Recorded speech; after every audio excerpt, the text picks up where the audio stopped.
अस्सलाम वालेकुम नाज़रीन, नेशनल पॉइंट के साथ मैं हूं आपका मेज़बान उमर ख़ान। नाज़रीन, जो तहरीक लब्बैक पाकिस्तान हैं उस पर पाबंदी लगाने का ऐलान किया गया है। जो वज़ीर दाखिला हैं शेख रशीद, उनकी जानिब से 2 दिन पहले जो साद रिज़वी हैं उन्हें गिरफ़्तार किया गया था। उसके बाद जो तहरीक लब्बैक पाकिस्तान है उसके बयानात भी सामने आए कि उनकी जो गिरफ़्तारी है उसके हवाले से मुतालबा ये था कि जो फ़्रांसीसी सफ़ीर हैं उन्हें मुल्क से निकाला जाए, क्योंकि नामूस रसालत हो या पाकिस्तान के बारे में कोई बात की जाए या हज़रत मोहम्मद सल्लल्लाहु अलैहि वसल्लम के बारे में कोई बात की जाए वो TLP से नहीं बर्दाश्त होती। और ये जो हज़रत मोहम्मद सल्लल्लाहु अलैहि वसल्लम हैं उनके परवाना वार दीवाने बन के सड़कों में निकल आते हैं। तो आइए उनसे बात करते हैं। अल्लामा फ़ारूकुल हसन हमारे साथ मौजूद हैं, इनसे पूछते हैं आगे के लाहे अमल के बारे में। अस्सलाम वालेकुम। वालेकुम अस्सलाम वरहमतुल्लाहि वबरकातुहू। सर, ये बताइएगा कि जो वज़ीर दाखिला हैं शेख रशीद, उनकी जानिब से कहा गया है कि जो TLP है उस पर बैन किया जाएगा, उसकी जो सरगर्मियाँ हैं उन्हें रोका जाएगा और जो उनके अकाउंट्स हैं उन्हें बंद किया जाएगा। इस बारे में आपका क्या बयान है? ओ एक फ़ारसी का एक शेर है, उसका एक मिसरा है कि आवाज़ सगा कम न कुनद रिज़्क़ के गदारा, कि कुत्तों के भौंकने से फ़कीरों का रिज़्क़ कम नहीं होता। अगली बात यह है कि अगर पाकिस्तान में PTV पे हमला करने वाली जमात बैन नहीं है, अगर पाकिस्तान में जनाब आला पुलिस वालों के हाथों से उनकी वैन से बंदे छुड़ा के इमरान खान साहब लेके आते हैं अपने डी चौक वाले धरने में, उसकी वीडियो मौजूद है, आपने देखी होगी, अगर वो जमात बैन नहीं हुई, अगर सिविल नाफरमानी करते हुए बिल जलाने वाली जमात पाकिस्तान में हुकूमत कर रही है, तो ये तो वो लोग हैं जिन्होंने हथियार उठाए नहीं हैं, जिन्होंने सीने पे गोलियां खाई हैं। तो ये कैसे बैन कोई कर सकता है? ये इसका इख्तियार ही नहीं है। ये किसी भी सियासी जमात को बैन करने का इख्तियार इलेक्शन कमीशन ऑफ पाकिस्तान के पास है। इंशाअल्लाह वो एक आज़ाद इदारा है, वो हमसे बात करेगा तो हम ज़रूर उसको बताएंगे कि जनाब ये ख़ुद इस काबिल हैं कि इनको बैन किया जाए। अगर आर्टिकल 62-63 के तहत नवाज शरीफ को नाअहल करार दिया जा सकता है तो अहद शिकनी के मुतरादिफ वज़ीर दाखिला और वज़ीर आज़म दोनों को, मैं तो कहता हूँ कि भाई हम पटिशन भी खैर फाइल कर रहे हैं कि इन दोनों को ओहदे से बरतरफ किया जाए कि ये मुआहिदा करने के बाद मुनहरिफ हुए हैं, इसकी बजाय कि ये हमारे बारे में बात करें। खैर हम इसको वैसे इतना सीरियस लेते नहीं हैं, क्योंकि हमारा एक ही मुतालबा, हम उसी पे बैठे हैं कि सफ़ीर को मुल्क बदर किया जाए।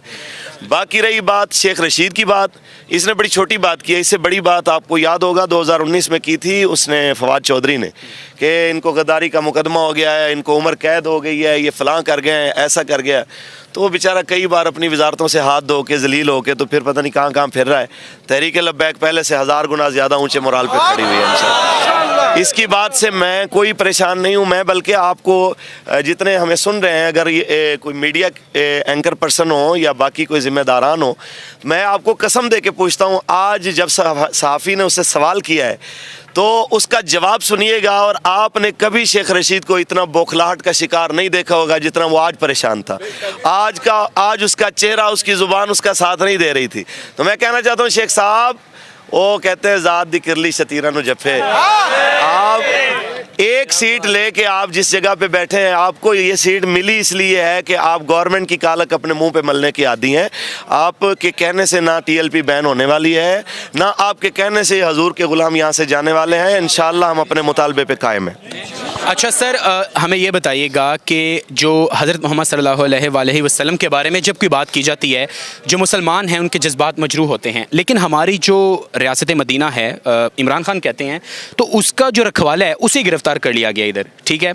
तो अब ये बताइए कि वो ये कहते हैं कि जो हमारे ताल्लुकात हैं बाहर के मुल्कों से वो ख़राब होते हैं, तो क्या एक जो सफ़ीर है वो इस तरह की हरकत करे, या फ़्रांसीसी सदर हमारे नबी पाक सल्लल्लाहु अलैहि वसल्लम के बारे में ऐसी बात करें, तो क्या हुकूमत को ये ज़ेब देता है कि इतना तकरार करना इस सारे मामले पे?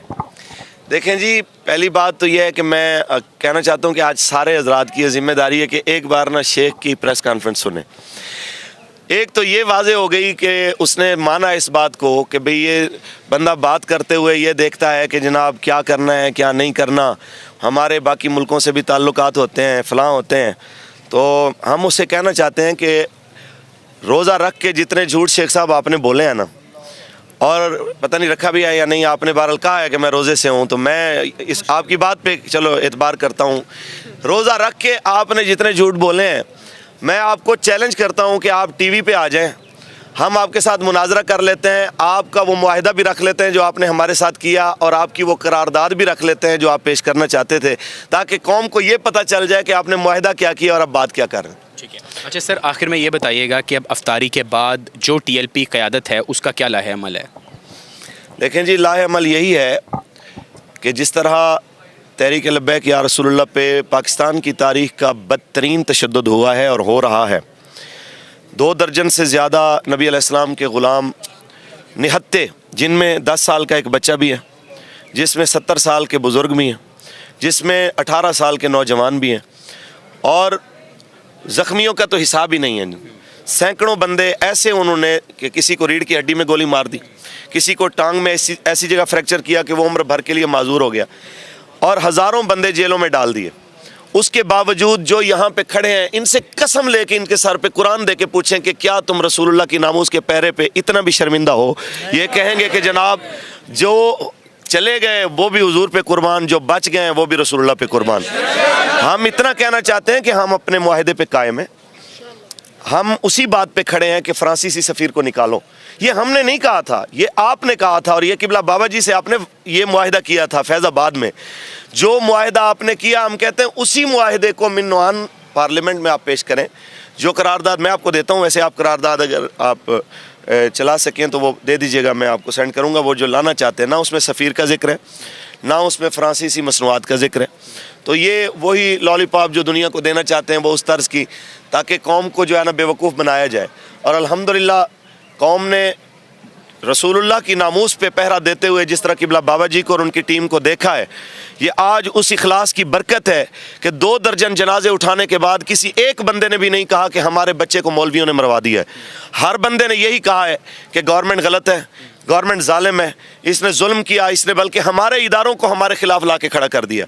वो इदारे जो बॉर्डर पे दुश्मन का मुकाबला करते हैं, वो अपनी सरजमीन पे अपने निहत्ते लोगों के ऊपर गोलियां चला रहे हैं।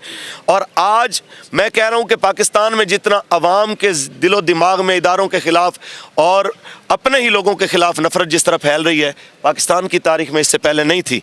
मैं ये कहना चाहता हूँ कि भाई जो लोग मुमलिकत खुदादाद के इदारों के ज़िम्मेदार हैं, उनकी ज़िम्मेदारी है कि पाकिस्तान को शाम और इराक़ ना बनने दें।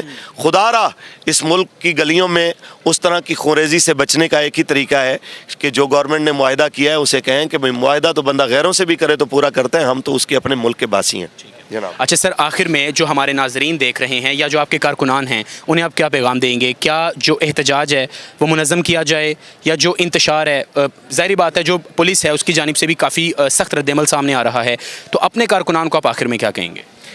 देखें जी, कारकुनान धरने मुनज़्ज़म कर भी रहे हैं, और हम उन्हें कह रहे हैं कि अगर कहीं पे देखें जी, आप यहाँ पे बंदे बैठे हैं, 1 लाख बंदा भी बैठा हो, जब यहाँ पे सीधी गोली चलेगी, यहाँ पे 5-10 बंदे जो है ना वो शहीद होंगे, कुछ 30-40 ज़ख्मी होंगे। वक्ती तौर पे आपको पता है कि अफरा तफरी फैलती है, कोई तिब्बी इमदाद देता है, कोई किसी को हॉस्पिटल ले जाने लगता है। आप तब कहें कि आप फातेह हो गए जब आपने नज़रिया मार दिया हो कि लोग कहें जी हम गलत थे और आप बिल्कुल फिट हैं। आज पाकिस्तान में सर्वे करवा के देख लें, हर बंदा गवर्नमेंट पे लानत भेज रहा है कि जनाब इन लोगों ने मुआहिदा किया और इन लोगों ने मुआहिदा करके तोड़ा, इन लोगों ने मुल्क को जो है वो अदम इस्तेहकाम की तरफ लेके गए। अगर इन लोगों को इतनी ही ज़्यादा फ़िक्र थी, हमसे बात करते, मैं कहता हूँ टेलीविज़न पे आ जाएं। आपसे पहले भी बात की है कि टेलीविज़न पे आ जाएं, अपने उसी मुआहिदे के मुताबिक हमसे बात कर लें कि अगर आप अपना मुआहिदा पूरा करते हैं, तहरीक लब्बैक या रसूलुल्लाह को कोई परेशानी नहीं है। हम आज भी अपनी उसी बात पे खड़े हुए हैं। ठीक है। तहरीक लब्बैक के जो इलामा फ़ारूकुल हसन है वो हमें बता रहे थे कि 2 दर्जन से ज़ायद जो इनके कारकुनान हैं उन्हें शहीद किया गया। ज़ाहिर बात है जब बंदूक चलाई जाएगी तो उसका रद्दअमल तो आएगा, और इनका कहना यह है कि जो हुकूमत है उसने पहले एक वादा किया था, वो उस अपने वादे से मुकर गई, और अब ये जो धरना है उसकी वजह यह है कि जो फ्रांसीसी सफ़ीर है उसे मुल्क से निकाला जाए।